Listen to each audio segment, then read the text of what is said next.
Assalamualaikum warahmatullahi wabarakatuh. Selamat pagi. Gimana kabarnya hari ini? Semoga sehat selalu untuk kita semua ya. Tetap di rumah, tetap jaga kesehatan kalian di rumah. Oke, sebelumnya bertemu lagi dengan Bu Fitri. Sebelumnya Bu Fitri ingin mengucapkan selamat tahun baru, selamat datang di semester genap. Oke, untuk hari ini sebelum kita mulai pembelajaran, silakan nanti kalian berdoa terlebih dahulu. Dan jangan lupa yang belum absen, silakan absen dulu di kolom komentar di @mudo ya.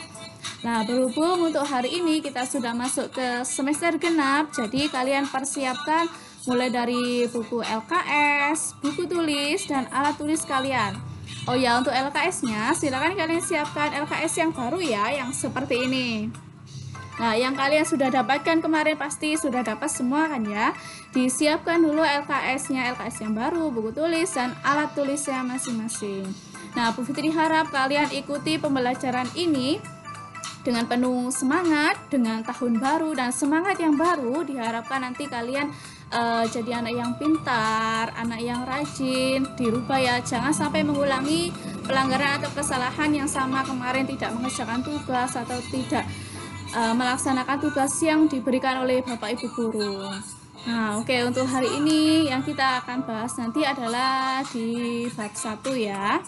Bab 1 kalian bisa buka di halaman 1 di LKS kalian masing-masing. Nanti akan kita bahas adalah keberagaman suku, agama, ras, dan antar golongan dalam bingkai Bhinneka Tunggal Ika. Nah, silakan kalian buka, ada di LKS kalian. Di LKS kalian ada di halaman 2 boleh, atau kalian siapkan di buku paket kalian. Nah, jika kalian amati di sini ada gambar berbagai macam anak-anak yang memakai baju adat daerahnya masing-masing, mulai dari Jawa, dari Jawa Timur, Jawa Tengah, Jawa Barat, ada dari Maluku, Flores, dan ada dari Pulau Sumatera, dan berbagai banyak macam pakaian adat yang ada di situ. Nah, dengan adanya perbedaan pakaian adat, budaya yang ada di negara kita Indonesia, jadi kita sebagai warga negara Indonesia yang baik, jadi kita harus berperilaku atau bersikap toleransi atau saling menghargai antar sesama budaya yang satu dengan budaya yang lainnya. Ingat, jangan saling mengejek atau membuli teman yang beda budaya dengan kita atau beda adat dengan budaya atau adat yang kita punya. Nah, kita semua itu sama di satu negara Indonesia ini. Selanjutnya yang akan kita bahas di bab 1 ini nanti ada 2. Yang pertama, mendeskripsikan keberagaman Indonesia. Yang kedua, menganalisis faktor penyebab keberagaman masyarakat yang ada di Indonesia. Nah, jadi nanti yang pertama kalian harus tahu nih, keberagaman itu apa, atau pengertian dari keberagaman itu apa. Nah, yang pertama yang akan kita bahas keberagaman dalam masyarakat Indonesia. Yang pertama, keberagaman adalah suatu kondisi pada kehidupan masyarakat.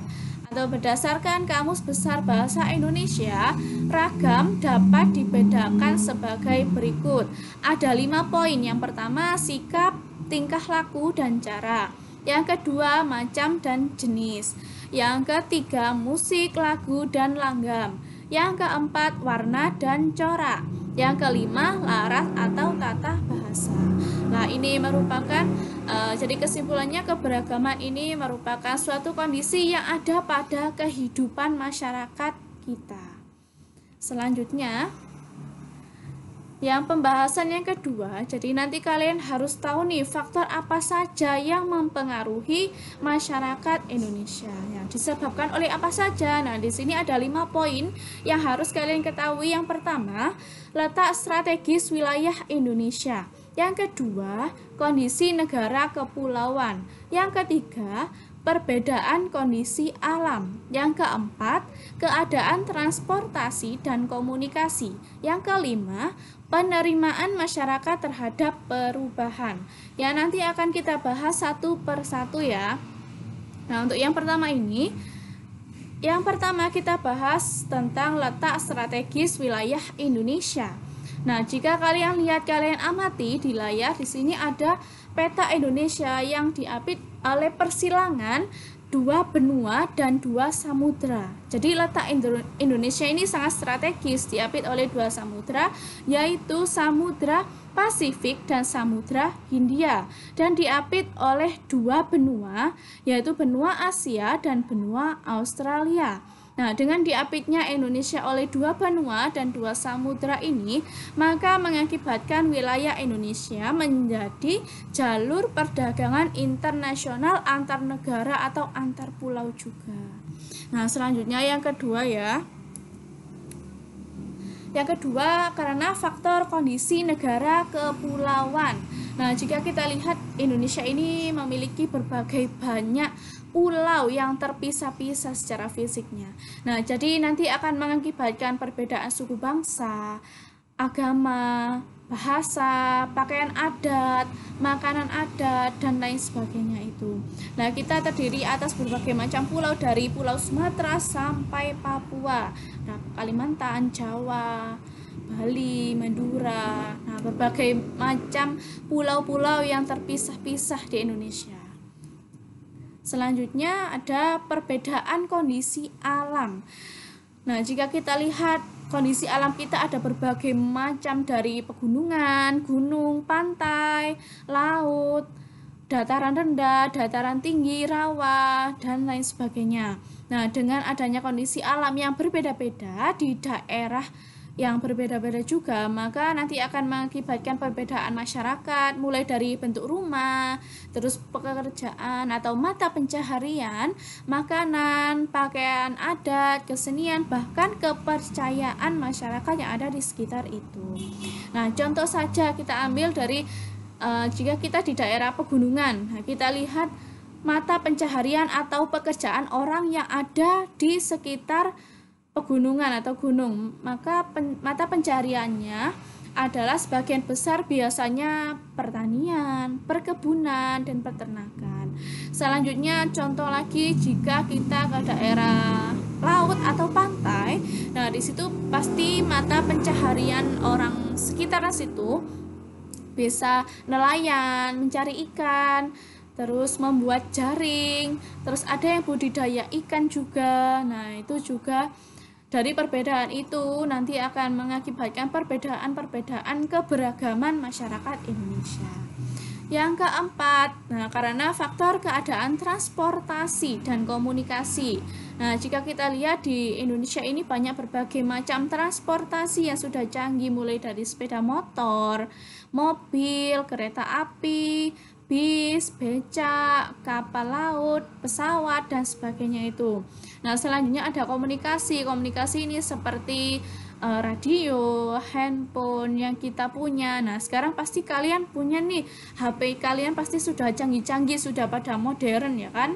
Nah, dengan kemajuan sarana transportasi dan komunikasi ini juga nanti akan mempengaruhi masyarakat Indonesia, terutama keberagaman yang ada di masyarakat Indonesia. Nah, selanjutnya nih yang poin kelima, faktor penyebab keberagaman masyarakat Indonesia, yaitu penerimaan masyarakat terhadap perubahan.